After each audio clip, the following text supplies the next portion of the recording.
On my channel commerce with me. आज इस video में अपन कवर करेंगे परचेजिंग मैनेजमेंट, वेंडर मैनेजमेंट और वेंडर रेटिंग। ठीक है, ये टॉपिक आपको बहुत रेयरली मिलेंगे यूट्यूब पे और आज मैं आपको ये कंप्लीट करवा रही हूँ। ठीक है, ये आपके किस किस में आते हैं? ये आपके एमबीए में आते हैं, बीबीए में आते हैं, एज वेल एज आपके कॉम्पिटिटिव एग्जाम में भी ये आते हैं। तो ये बहुत इंपॉर्टेंट है। ठीक है, तो आज अपन इसे कंप्लीट करते हैं। ठीक है, तो सबसे पहले है परचेजिंग मैनेजमेंट। परचेजिंग मैनेजमेंट नाम सुन के आपके माइंड में क्या आ रहा है, पहले ये बताइए। परचेजिंग मैनेजमेंट नाम सुन के आपके माइंड में आ रहा है परचेज करना, मतलब किसी चीज को परचेज करना और उसका क्या करना, फिर मैनेजमेंट करना। मतलब जो भी आपने गुड्स परचेज किया है, ठीक है, उसे परचेज करने के बाद उसे क्या करना, मैनेज करना। वही क्या होता है, आपका परचेजिंग मैनेजमेंट होता है। अब एक एग्जांपल से समझते हैं। जैसे कोई भी प्रोडक्ट बनता है, उसके लिए क्या जरूरत होती है, रॉ मटेरियल की जरूरत होती है। ठीक है, अब वो रॉ मटेरियल किससे परचेज करना है, आप परचेज कर लेते हो तो उस प्रोडक्शन में कैसे यूज में लेना है। ठीक है, तो ये सारा प्रोसेस क्या होता है, आपका परचेजिंग मैनेजमेंट होता है। ठीक है, तो देखो purchasing management is a department. ये क्या होता है, एक डिपार्टमेंट होता है ऑर्गेनाइजेशन का,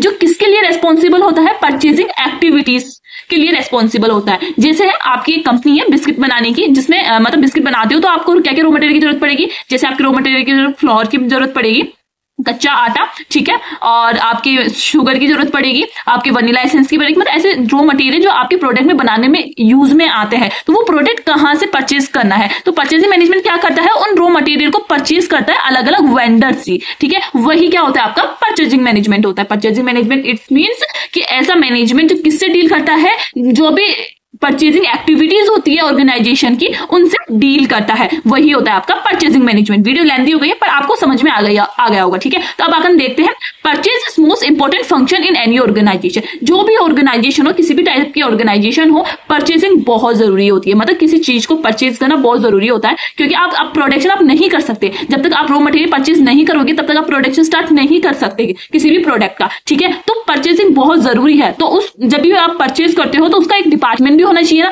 जिससे आपको पूरा रिकॉर्ड हो सके कि आपने किससे परचेज किया है, ठीक है, कितनी क्वांटिटी में परचेज किया है, ठीक है, और कितना कॉस्ट आया, कितना प्राइस आई है। तो ये सब कुछ एक रिकॉर्ड करना पड़ता है। तो परचेज क्या है, बहुत इंपॉर्टेंट फंक्शन है किसी भी ऑर्गेनाइजेशन का। तो दूसरा क्या है, purchase is the first element with affect the product cost. अब इस लाइन को समझिए कि परचेज क्या होता है, डायरेक्टली या इनडायरेक्टली कह सकते हो कि प्रोडक्ट को उसको अफेक्ट करता ही है। मतलब आप प्रोडक्ट बना रहे हो, आप बिस्किट बना रहे हो, जो भी आप रॉ मटेरियल परचेज करोगे, या तो आप हाई परचेज करोगे, मतलब अगर उसकी प्राइस ज्यादा होगी तो आपकी प्रोडक्शन कॉस्ट भी ज्यादा आएगी। ठीक है, अगर आपके प्रोडक्ट, आपके रॉ मटेरियल की या इनपुट की आपकी जो कॉस्ट है, प्राइस है, वो कम है, तो आपकी प्रोडक्शन कॉस्ट भी कम आएगी। तो ये किसके ऊपर वेरी करता है, ये वेरी करता है आपके रॉ मटेरियल के प्राइस के ऊपर वेरी करता है। तो देखो ये किससे अफेक्ट करता है, आपके प्रोडक्ट कॉस्ट को अफेक्ट करता है। अगर आपकी कम होगी रॉ मटेरियल तो आपका प्रोडक्ट कॉस्ट भी आपका कम आएगा, अगर आपकी ज्यादा होगी तो प्रोडक्ट कॉस्ट भी ज्यादा आएगा। तो परचेज क्या है, फर्स्ट एलिमेंट है जो किसे अफेक्ट करता है, प्रोडक्ट कॉस्ट को अफेक्ट करता है। ठीक है, तो समझ में आ गया, प्यार से एक बच्चे को भी समझ में आ जाए तो प्यार से समझा रही हूं मैं आपको। ठीक है, तो वीडियो को लाइक जरूर कर दीजिए और लास्ट तक जरूर देखना, बहुत यूजफुल होने वाली है। इसके अलावा आपको दूसरी वीडियो देखने की जरूरत ही नहीं पड़ेगी। ठीक है, फोर्थ पॉइंट देखते हैं,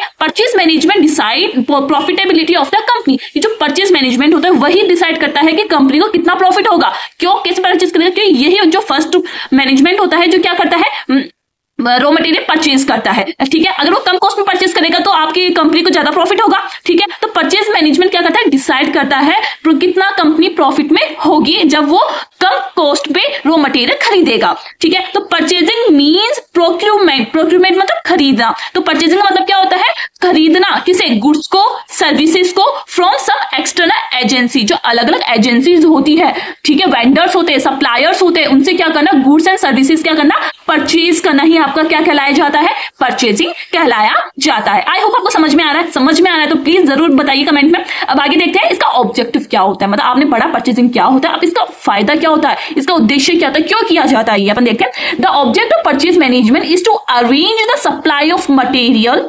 स्पेयर पार्ट्स एंड सर्विसेज। इसका ऑब्जेक्टिव, सबसे मेन ऑब्जेक्टिव इसका ये होता है परचेज डिपार्टमेंट का, कि जो भी मटेरियल है वो सप्लाई हो टाइम पे, जो भी पार्ट्स रिक्वायर्ड है प्रोडक्शन के लिए मशीन के वक्त, मतलब आप जो मशीन यूज में ले रहे हो अगर उसमें कोई पार्ट्स की जरूरत है उसका अरेंजमेंट करना, जो भी सर्विसेज है रिक्वायर्ड है, जैसे आप रिसर्च करना, ठीक से उससे रिलेटेड। ठीक है, तो ये सारा काम आपका परचेज डिपार्टमेंट की संभालता है। और semi finished goods required by the organisation to produce the desire product from some agency or source outside the organisation. देखो इसमें यही बोला है, जब तक आपका प्रोडक्ट बन के तैयार नहीं हो जाता, उसके अंदर जो भी रॉ मटेरियल्स की जरूरत होगी, जो भी स्पेयर पार्ट्स की जरूरत होगी और जो भी सर्विसेज की जरूरत होगी, जब तक वो प्रोडक्ट नहीं बन जाता, वो सारा कंट्रोल किसके अंदर में आता है? आपके परचेजिंग मैनेजमेंट के अंडर में आता है। तो आई होप आपको समझ में आ गया इसका ऑब्जेक्टिव क्या है कि अरेंज करना रॉ मटेरियल को, स्पेयर पार्ट्स को एट टाइम पे, विद इन द टाइम के अंदर क्या करना, वो सारी अरेंज करके देना ही इसका क्या होता है? ऑब्जेक्टिव होता है। ठीक है, अब फंक्शन देखते हैं कि इसका कार्य क्या होता है, इसकी रेस्पॉन्सिबिलिटी क्या होती है डिपार्टमेंट, परचेज डिपार्टमेंट की। ठीक है, क्या फंक्शन होता है? तो सबसे पहला होता है ऑब्टेनिंग प्राइजेस। ऑब्टेनिंग प्राइजेस का मतलब क्या है कि इसका काम क्या होता है कि परचेज करना, मतलब मटेरियल परचेज करना फ्रॉम डिफरेंट वेंडर्स, अलग अलग वेंडर से परचेज करना। ठीक है, तो जो प्राइस हो वो हमेशा चाहेगा कि उसके जो प्राइस है वो क्या हो, कम कॉस्ट में वो क्या करे, उस रॉ मटेरियल को खरीद ले विद क्वालिटी। क्वालिटी के साथ साथ वो क्या कर सके, उस रॉ मटेरियल को खरीद सके। इसका पहला काम ये होता है, प्राइस क्या करना, कम कॉस्ट में परचेज कर लेना रॉ मटेरियल को क्वालिटी के साथ। ठीक है, दूसरा क्या होता है? Selecting vendors. वेंडर्स का मतलब आप जानते हो क्या होता है? वेंडर्स का मतलब होता है सप्लायर। मतलब सप्लायर का मतलब जानते हो क्या होता है? सप्लायर वो पर्सन होता है, वो एजेंसीज होती है जो क्या करती है, रॉ मटेरियल सेल करती है किसे, उन कंपनीज को जिसे रिक्वायर्ड है अपने प्रोडक्शन के लिए। ठीक है, तो जो सप्लायर होता है उनका सिलेक्शन का काम भी कौन करता है? आपका परचेज डिपार्टमेंट करता है, क्योंकि वही परचेज करेगा, वही सेलेक्ट करेगा कि कौन सा सप्लायर कौन से कम कॉस्ट में अच्छी क्वालिटी के साथ विद टाइमली वो क्या करवा रहा है, रॉ मटेरियल प्रोवाइड करवा रहा है। तो सेलेक्टिंग वेंडर्स इसका एक क्या है, एक फंक्शन भी है। Placing purchase order. अब उसने क्या करा, प्राइस डिसाइड कर ली, उसने सप्लायर सेलेक्ट कर लिया कि इससे मुझे परचेज करना है। अब उसके बाद वो क्या करेगा, परचेज का ऑर्डर देगा किसे, सप्लायर का। तो सप्लायर को ऑर्डर देना भी किसका काम होता है? आपका परचेज डिपार्टमेंट का होता है। ठीक है, अब आपने ऑर्डर दे दिया, अब उसके बाद कुछ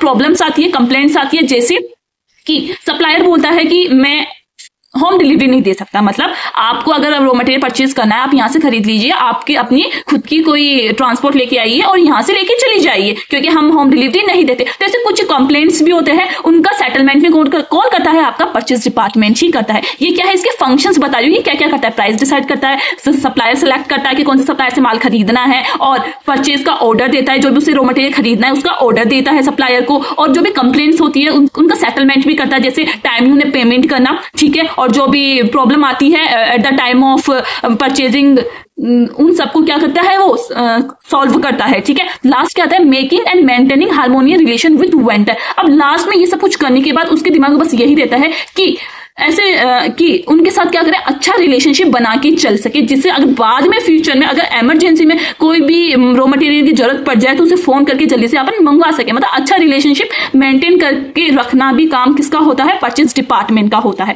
आई होप आपको समझ में आ गया होगा कि परचेजिंग क्या होती है, परचेजिंग मैनेजमेंट क्या होता है। ठीक है, और इसके ऑब्जेक्टिव मैंने आपको बताया, इसके फंक्शंस एंड रेस्पॉन्सिबिलिटीज मैंने आपके परचेज डिपार्टमेंट की बताई। अब आप आगे देखते हैं। ठीक है, अब अपन इसके टाइप्स देखेंगे कि है ना, जो परचेजिंग है वो कैसे कैसे की जाती है। ठीक है, तो देखो दो तरीके से परचेजिंग की जाती है, एक होती है सेंट्रलाइज्ड परचेजिंग होती है, एक होता है डिसेंट्रलाइज्ड परचेजिंग। देखो सेंट्रलाइज का मतलब होता है सेंटर। तो देखो परचेजिंग डिपार्टमेंट या मैनेजमेंट क्या करता है, वो सप्लायर से क्या कर लेता है, माल खरीद लेता है और अपने वेयर हाउस में रख देता है। वेयर हाउस जानते हो क्या होता है, एक ऐसा प्लेस होता है जो भी वहां रॉ मटेरियल, कंपनी का रॉ मटेरियल रखा हुआ रहता है। अगर किसी भी डिपार्टमेंट को जरूरत होती है रॉ मटेरियल की, तो वो क्या करता है, वेयर हाउस में जाता है, वो वहां से क्या कर लेता है, रॉ मटेरियल ले लेता है। तो देखो सेंट्रलाइज परचेजिंग क्या होता है, सेंट्रलाइज परचेजिंग एक ऐसा टाइप है जिसके अंदर क्या किया जाता है, जो भी सप्लायर से माल खरीदा जाता है वो एक वेयर हाउस में रखा जाता है, और जहां जिस डिपार्टमेंट को जरूरत होती है वो एक सेंटर बन जाता है। ये क्या, एक सेंटर बन गया है इन चारों का, कि जो भी जरूरत होगी रॉ मटेरियल की वो यहां से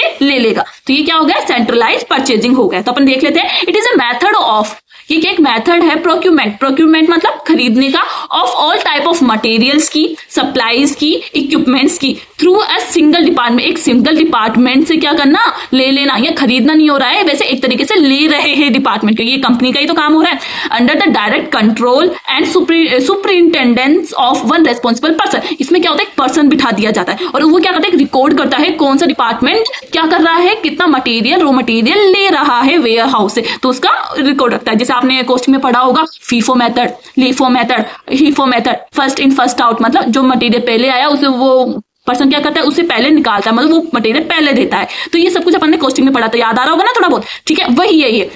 कि वेयर हाउस से क्या करता है, सुपरिटेंडेंट एक रिकॉर्ड रखता है कौन कितना मटेरियल ले रहा है। तो सेंट्रलाइज परचेजिंग में बस आप दिमाग में ये रखिए कि एक सेंटर होता है जहां से क्या करते हैं, सारे डिपार्टमेंट अपने रॉ मटेरियल लेते हैं एज पर द रिक्वायरमेंट। ठीक है, इसे एक हब सिस्टम भी बोलते हैं। तो इसे याद रखना, हब सिस्टम आ जाए तो इसका मतलब क्या है, सेंट्रलाइज्ड परचेजिंग होता है। अब लास्ट है इसका आपका परचेजिंग का, वो है आपका डिसेंट्रलाइज्ड परचेजिंग। डिसेंट्रलाइज्ड परचेजिंग का मतलब क्या हुआ, यहाँ एक डिपार्टमेंट नहीं होगा, यहाँ हर डिपार्टमेंट का एक अलग परचेज डिपार्टमेंट होगा। देखो इसमें तो एक ही था, बट डिसेंट्रलाइजेशन में क्या होगा, सबके क्या है, अलग अलग क्या है, परचेज डिपार्टमेंट है। अगर इसे रॉ मटेरियल चाहिए तो वो अपने खुद के परचेज डिपार्टमेंट से लेगा, अगर इसे चाहिए तो ये अपने खुद के से लेगा, इसी तरीके से सी और डी लेगा। तो ये क्या हो गया आपका डिसेंट्रलाइज्ड परचेजिंग। तो देखो, meaning that division or smaller area of an organisation have their own purchasing department. उसका क्या होता है, खुद का एक अलग से क्या होता है, परचेजिंग डिपार्टमेंट होता है। वही क्या होता है, लोकलाइज्ड कह सकते हो आप, डिसेंट्रलाइज्ड परचेजिंग कह सकते हो। आई होप आपको वीडियो बहुत अच्छी लगी है, मुझे पता है, और आपने वीडियो को लाइक भी कर दिया होगा, चैनल को सब्सक्राइब तो आप जरूर करोगे मेरे लिए। And thank you for watching. And next video अपन देखेंगे वेंडर मैनेजमेंट क्या होता है, जैसे सप्लायर होता है ना, उसे कैसे मैनेज किया जाता है, ये अपन नेक्स्ट वीडियो में कवर करेंगे। Thank you.